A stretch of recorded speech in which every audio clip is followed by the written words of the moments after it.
எல்லோரும் கொண்டாடுவோம், எல்லோரும் கொண்டாடுவோம். அல்லாவின் பெயரை சொல்லி நல்லோர்கள் வாழ்வை எண்ணி எல்லோரும் கொண்டாடுவோம், எல்லோரும் கொண்டாடுவோம்.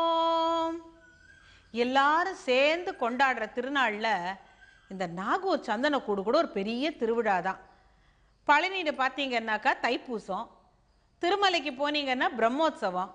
இந்த நாகூர் சந்தனக்கூட்டுக்கு எங்கெந்தெல்லாம் மக்கள் வந்து சேருவாங்க தெரியுமா?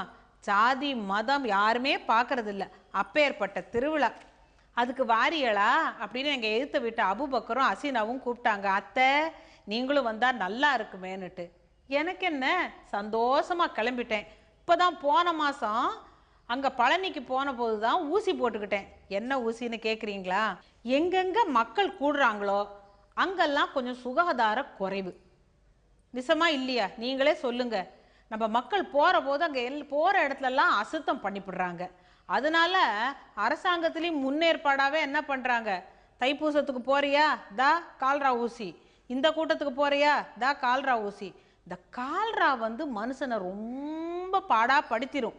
அதுக்கு தான் திருவிழா கூடுற இடத்துல கால்ரா ஊசி போட்டுக்கிடுவாங்க. இந்த அசீனாவுக்கு சொந்த ஊர் கீழக்கரை. அவன் என்ன சொல்லிவிட்டா, அத்தை நான் ஊசி கீசியெல்லாம் போட்டுக்கிற மாட்டேன், நான் உங்களை வேற பாதையாக அழைச்சிக்கிட்டு போகிறேன் வாங்க அப்படின்னு அழைச்சிக்கிட்டு போயிட்டா. சந்தனக்கூடு பார்க்க ஜனம் ஜே ஜேன்னு கூடி இருக்கு. வான வேடிக்கை என்ன, நாதஸ்வரம் என்ன, நீங்கள் பார்த்தீங்கன்னா அது கண்கொள்ளா காட்சி. போய் பார்க்கணுமுங்க. ஒரு மனுஷன் வாழ்க்கையில் ஒரு தரமாவது நாகூர் சந்தனக்கூடு அவசியம் பார்க்கணுங்க. அப்பேற்பட்ட அழகான திருவிழா. சரி, திருவிழா பார்க்க போய்கிட்டு இருக்கிற போதே இவ வந்து பயந்துக்கிட்டே வந்தால, அவள் பயந்தாப்பிலேயே நடந்துருச்சு. கொஞ்ச நேரத்தில் வாந்தி பேதி, எனக்கு பயம் வந்துருச்சு. சரி இவ கால்ரா ஊசி போட்டுக்கல, கால்ரா தான் வந்துருச்சுன்னு. அதுக்கு ஒரு மருந்து நல்ல வேளை எனக்கு தெரிஞ்சுது. இல்லாட்டி அந்த ஊசி போடுறவன் என்ன சொல்லுவேன், எனக்கிட்ட ஊசி போடாமல் தப்பிச்சுக்கிட்டு ஓடினல்ல, ஓடு ஆஸ்பத்திரிக்கு, அப்படி தானே விரட்டுவான். நல்ல வேளை எனக்கு நல்லா வைத்தியம் தெரிஞ்சிச்சு.